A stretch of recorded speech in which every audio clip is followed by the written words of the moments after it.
Hey, hey, oui, allô, ça va? Oui, super bien, et toi?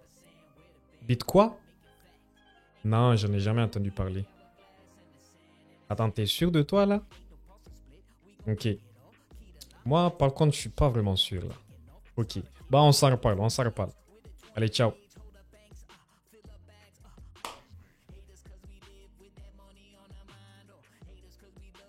Hey, salut, ça va bien?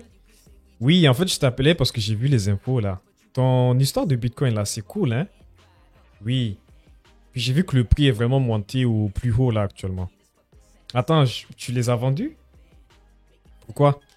Moi, en tout cas, je l'aurais fait. Et tu sais pourquoi? Parce que je pense que c'est une bulle et que ça va probablement exploser. Tu penses que je peux rentrer encore? Nah, je pense pas que le prix va encore augmenter là. Ok, bah on s'en reparle, on s'en reparle. Allez, ciao. À plus. Bon, bah, j'aurais finalement dû en acheter.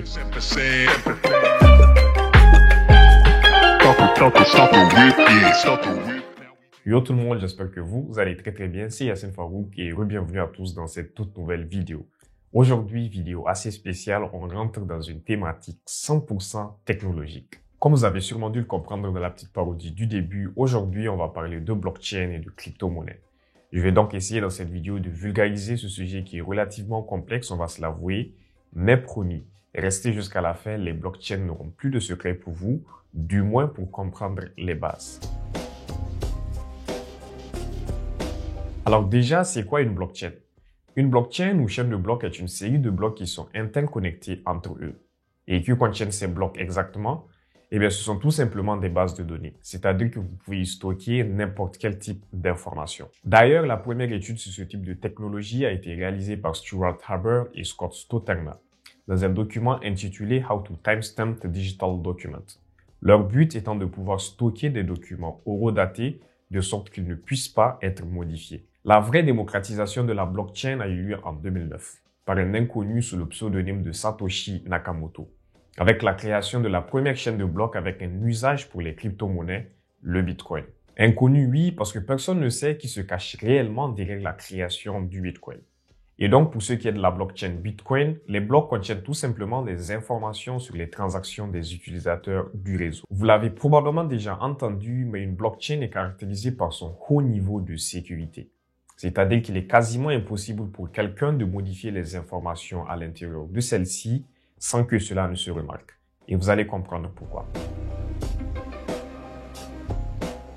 Déjà, les blockchains utilisent des techniques de cryptographie pour encrypter les transactions de chaque utilisateur sur les réseaux. Et pour cela, elles font appel à ce qu'on appelle la technique du cryptage asymétrique. C'est-à-dire que lorsque vous effectuez une transaction, avant de la partager dans le réseau, elle sera d'abord cryptée grâce à une clé de chiffrement et c'est ce message codé qui va alors être partagé aux autres. Mais cette technique de cryptage est dite asymétrique pour une bonne raison. Normalement, dans le cas d'un cryptage normal ou cryptage symétrique, lorsque vous avez le message codé ainsi que la clé qui a permis de le coder, il vous suffit tout simplement de faire machine arrière afin de retrouver le message initial. Pour le cryptage asymétrique, il y a en réalité deux clés. La première clé qui vous a servi à crypter votre message s'appelle une clé privée. Et c'est d'ailleurs une clé que vous devez garder pour vous-même. Ensuite, il y a une deuxième clé appelée clé publique qui, elle, va être partagée aux autres utilisateurs du réseau. Et c'est grâce à celle-ci qu'ils vont pouvoir décoder votre message. Deuxième caractéristique, vous avez sûrement déjà entendu que la blockchain est un système qui est décentralisé. Mais qu'est-ce que cela veut dire exactement? Laissez-moi vous l'expliquer de cette façon. Par exemple, si moi aujourd'hui je décidais d'acheter un avion chez Boeing, je n'ai pas d'autre choix que de passer par une banque. Celle-ci va tout d'abord vérifier que j'ai assez de fonds disponibles dans mon compte. Ensuite, elle se chargera de débiter mon compte et créditer celui de Boeing du montant prévu d'achat. Dans le langage, la banque est ce qu'on appelle un tiers de confiance, car elle est l'organisme qui se charge de valider toutes les transactions. Une fois que la transaction entre Boeing et moi est terminée, elle sera inscrite dans ce qu'on appelle un grand livre de compte où elle seule a accès. Imaginez donc que quelqu'un de malhonnête à la banque décide d'aller modifier cette transaction dans le grand livre de compte et dit qu'au final, j'avais pas suffisamment de fonds au départ alors que moi j'étais sûr que oui. Vous imaginez l'embrouille. Alors oui, je sais que c'est un peu caricatural et tiré par les cheveux, mais c'était juste pour vous l'illustrer. À l'inverse, dans le cas des blockchains, il n'y a pas de tiers de confiance, où en soi, chaque utilisateur est un tiers de confiance. dans le sens où la totalité de la chaîne est partagée entre tous les nœuds du réseau. De cette façon, il est très difficile pour quelqu'un de corrompre la blockchain, vu que les autres remarqueront immédiatement qu'il y a un problème.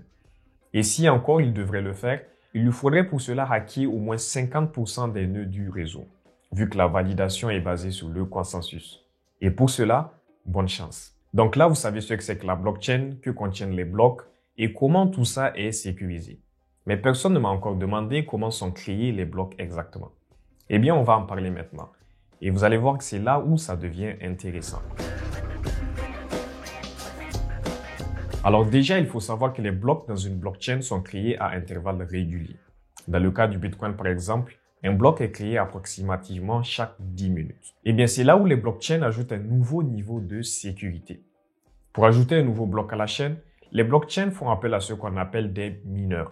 Et le rôle de ces mineurs, c'est de résoudre des problèmes mathématiques complexes. Pour cela, ils font appel encore une fois à une autre technique de cryptographie qui s'appelle le hashage ou hashing en anglais. Chaque bloc du réseau est identifiable grâce à plusieurs éléments dont notamment son ID, sa date de création, les transactions à l'intérieur et le plus important, son hash. En l'occurrence même deux hashes, son propre hash et le hash du bloc qui le précède.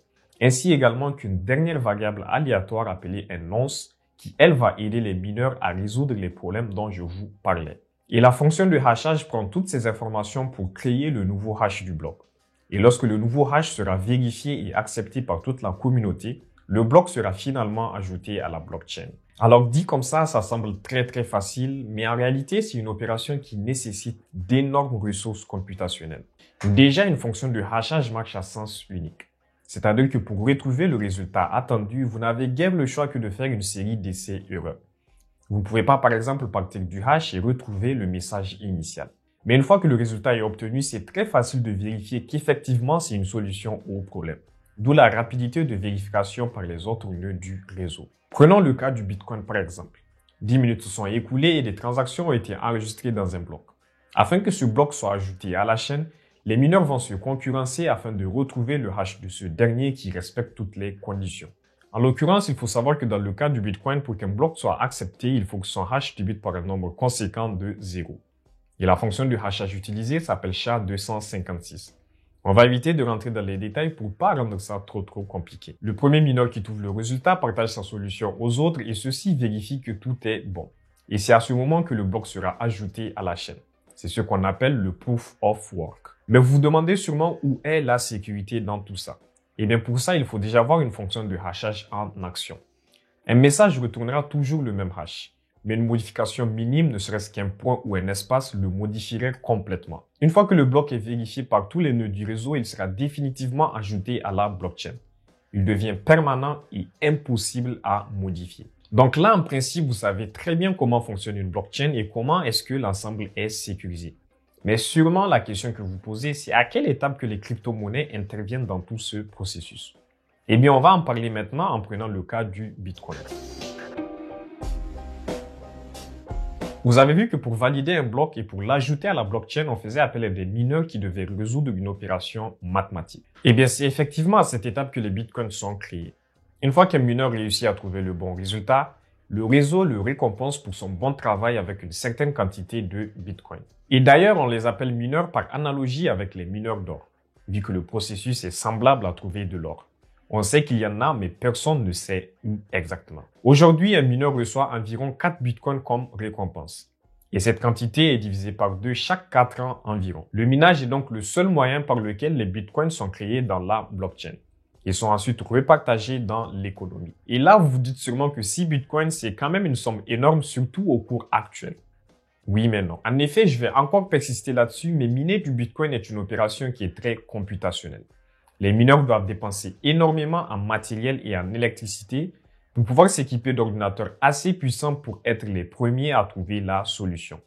Et même là, c'est pas gagné d'avance. Pour vous donner une idée, si Google décidait aujourd'hui d'utiliser tous ses serveurs pour miner du Bitcoin, il ne représenterait tout de même qu'un infime pourcentage de la puissance totale du réseau. Il faut aussi savoir que le code de la blockchain Bitcoin a été fait en sorte qu'il n'y ait qu'au total 21 millions de Bitcoin en circulation. Aujourd'hui, il y a environ 18,5 millions de Bitcoin en circulation.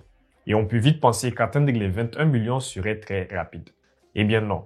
Je vous disais que les récompenses étaient divisées par 2 chaque 4 ans environ.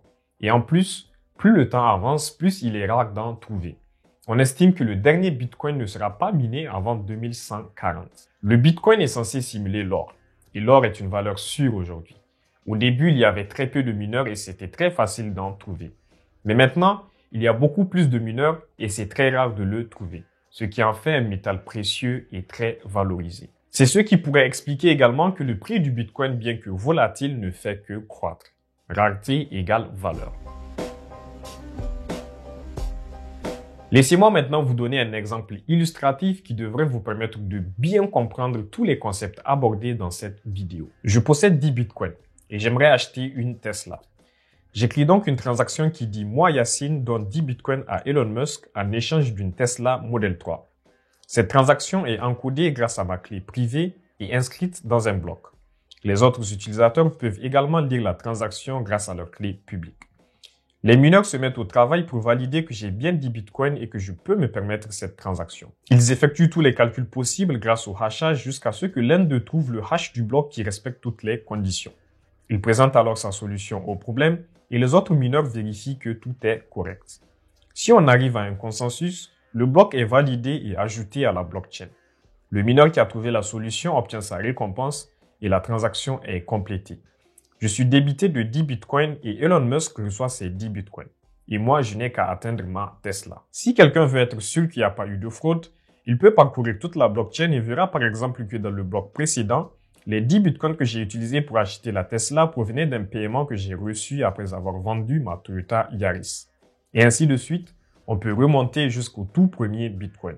Si dans le même temps que j'achetais la Tesla, j'avais également acheté un Cessna 172 avec les mêmes bitcoins, me croyant plus malin que les autres, cela ne fonctionnerait tout simplement pas. Parce que le réseau se rendrait rapidement compte que l'un des blocs est corrompu et qu'une transaction a été effectuée en double. Alors là, vous avez, j'espère, vu comment tout cela fonctionnait. Évidemment, de nos jours, la grande application de la blockchain est dans le domaine des crypto-actifs. Il y en a d'ailleurs des milliers qui existent actuellement au même titre que le Bitcoin. Mais d'autres champs d'application de cette technologie existent comme en aéronautique ou dans le domaine foncier, juste pour ne citer que cela. Si cela vous intéresse, je pourrais vous en faire une vidéo, n'hésitez pas à me le dire en commentaire. J'espère tout de même que cette vidéo vous aura été d'une grande aide pour comprendre le fonctionnement de cette technologie. Si vous désirez acheter du Bitcoin ou toute autre crypto-monnaie, je vous laisserai le lien vers la plateforme que j'utilise. Évidemment, personne n'est capable de prédire le prix de ces crypto-actifs dans quelques années. Soyez donc très prudents et faites vos recherches. Laissez un like sur cette vidéo, partagez-la avec vos proches pour les aider à comprendre cette incroyable technologie. Si vous avez des questions, n'hésitez pas à me les mettre en commentaire. Et le plus important, abonnez-vous à cette chaîne, ça me supporte énormément. Entre-temps, j'espère vous revoir dans une très prochaine vidéo. C'était Yacine Farouk et à très bientôt. Peace. What I'm not, see, I never beat. Niggas whooping up until we meet. Catch him like it for him on TV. And if I should die, I'm boosting the murder rate. My niggas gon' slide every day. He been talking that shit, I can't wait. So it's I am what I am. What I'm not, see, I never beat. Niggas whooping up until we meet.